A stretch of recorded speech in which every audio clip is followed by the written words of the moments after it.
नमस्कार, मैं हूं महेंद्र और आप देख रहे हैं द इंटरव्यू टाइम्स। 2024 का ये पहला दिन है यानी 1 जनवरी है और खास तौर पर राजनीतिक लोगों के लिए ये साल बहुत ही निर्णायक है। क्यों निर्णायक है? क्योंकि इस साल लोकसभा के चुनाव होने वाले हैं यानी आम चुनाव। और आम चुनाव में केंद्र की सरकार का चुनाव किया जाता है। यानी कि सबसे बड़ा सवाल ये है कि प्रधानमंत्री कौन बनेगा।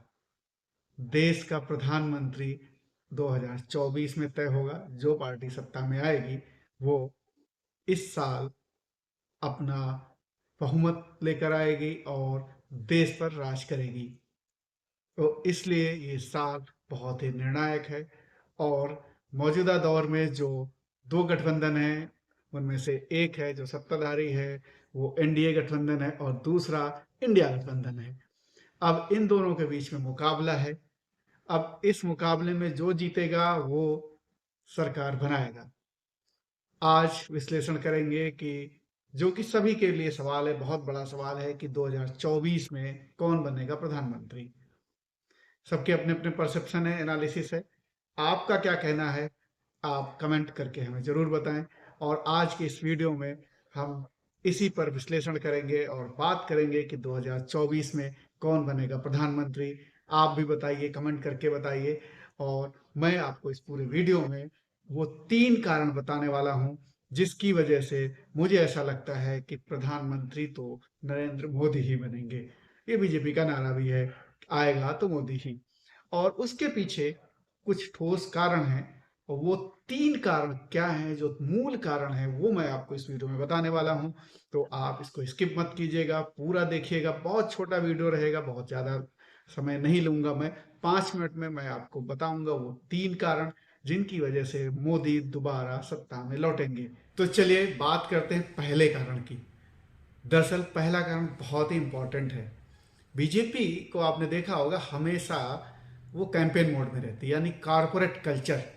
बीजेपी एक चुनाव जीतती है या हारती है उसके बाद बैठती नहीं है, लगातार कैंपेन मोड में रहती है। ये उनका वर्क कल्चर है, यानी कारपोरेट कल्चर है कि जैसे कंपनी चलाई जाती है वैसे ही बीजेपी को प्रधानमंत्री चला रहे हैं। अध्यक्ष लगातार कैंपेन मोड में पूरी पार्टी को रखता है।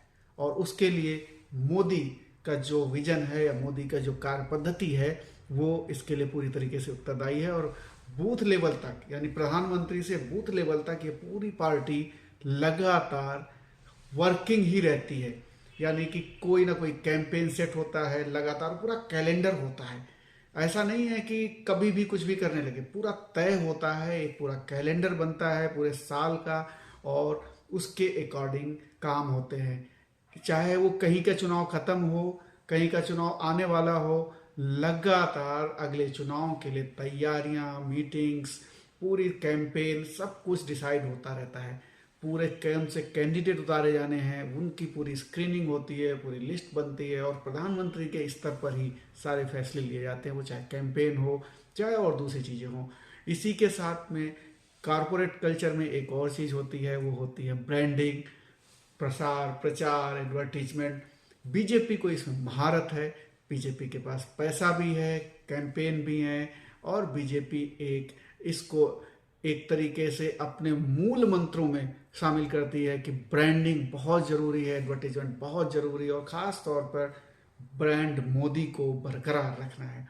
तो बीजेपी इस पर पूरी तरीके से फोकस्ड रहती है कि हमें ब्रांड मोदी को हर हाल में ऊपर रखना है, बरकरार रखना है। और इसीलिए बहुत पैसा जो है, पानी की तरह पैसा बहाती है ये पार्टी।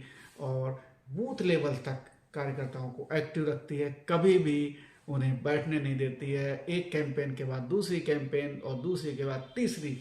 और साथ में इन सब चीज़ों को जो लीड करते हैं वो हैं प्रधानमंत्री मोदी। तो पहला कारण, मूल कारण ये हुआ। दूसरा कारण बड़ा दिलचस्प है। दूसरा कारण है सिस्टम पर कब्जा।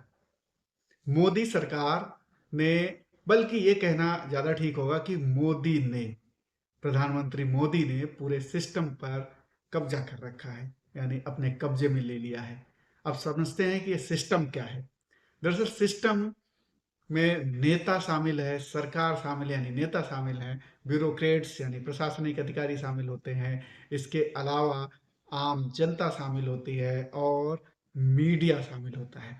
तो इस पूरे सिस्टम को मोदी अच्छी तरीके से समझते हैं, उसको अपने काबू में रखते हैं और ये जो है उनको काबू में रखने का बाकायदे पूरी उनका उनके वो ट्रेन है इस मामले में और उनको बखूबी मालूम है कि इनको कैसे काबू में रखा जाता है, चाहे विपक्षी नेता हो चाहे अपनी पार्टी के नेता हो, इन सबको मोदी ने काबू में रखा हुआ है। दूसरा, जो ब्यूरोक्रेट्स हैं ये बहुत ही मजबूत कड़ी होते हैं किसी को हराने जिताने या सिस्टम को आपके फेवर में करने, यानी सरकार तो यही होते हैं, ब्यूरोक्रेट्स होते हैं। तो ब्यूरोक्रेट्स को कैसे काबू में रखा जाए और इनसे कैसे काम लिया जाए, ये मोदी को बहुत अच्छे से पता है। इसलिए ब्यूरोक्रेट्स को वो बहुत अपने काम में अपने अपने सचिवालय में सारा कुछ उनके भरोसे सरकार चलाते हैं मोदी और उनको कॉन्फिडेंस में रखते हैं और उन्हीं के फीडबैक के आधार पे काम करते हैं, डिसीजन लेते हैं।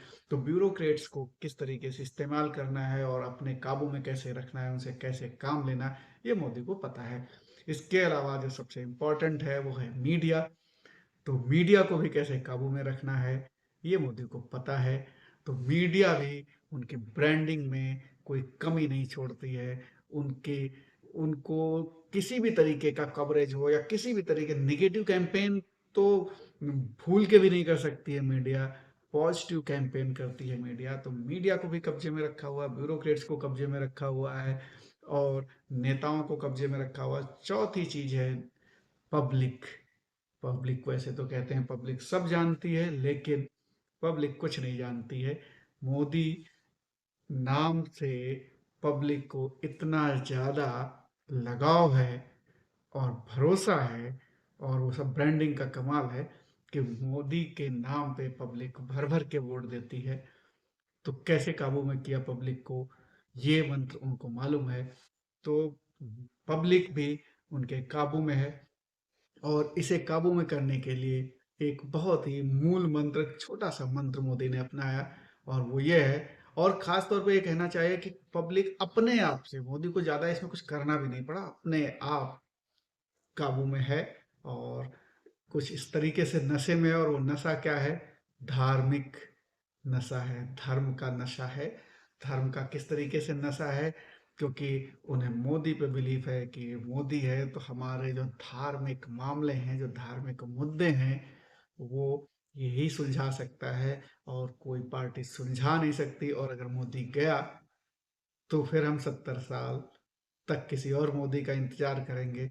हमारे जो कुछ मूलभूत धार्मिक इशू हैं, मूलभूत धार्मिक इशू हैं, उनको सॉल्व करना है। इसलिए पब्लिक मोदी के पीछे है और मोदी इस बात को जानते हैं और इसीलिए जनता भी, बहुतायत जनता, सारी नहीं, बहुतायत जनता जिसमें कि वो सीटें जीत सकते हैं, वो जनता मोदी के साथ है। और ये दूसरा सबसे बड़ा कारण है मोदी के जीतने का। मोदी के जीत के पीछे जो 2024 में जो मैं कह रहा हूं कि मोदी ही जीतेंगे, उसके पीछे तीसरा कारण है, वो बहुत बड़ा कारण है, विपक्ष का नकारापन। दरअसल मोदी के मुकाबले में विपक्ष कहीं है ही नहीं, कहीं टिकता ही नहीं। दरअसल विपक्ष जनता के मुद्दे उठाने में नाकाम रहा है, उन्हें सेंटर स्टेज पे लाने में नाकाम रहा है और साथ ही वो अपने अपने दलों में भी एकता लाने में नाकाम रहा है। सड़क की लड़ाई तो छोड़ दीजिए, वो आपस में लड़ते रहते हैं। जनता के मुद्दों को सड़क पर लाना वो भूल गए हैं। उनका ऐसा सोचना, ऐसा लगता है कि उनका सोचना है कि जब जनता मोदी से ऊब जाएगी तो उन्हें अपने आप वोट दे देगी और वो सत्ता में आ जाएंगे। इसलिए सड़क पर संघर्ष करना भूल गए हैं। संघर्ष करना याद ही नहीं है किसी को। जनता को भी याद नहीं है कि कब विपक्षी दलों ने उनके मुद्दों को उठाया है और जनता उनके मुद्दों को सड़क पर उठाया हो और सड़क पर संघर्ष किया हो उनके लिए।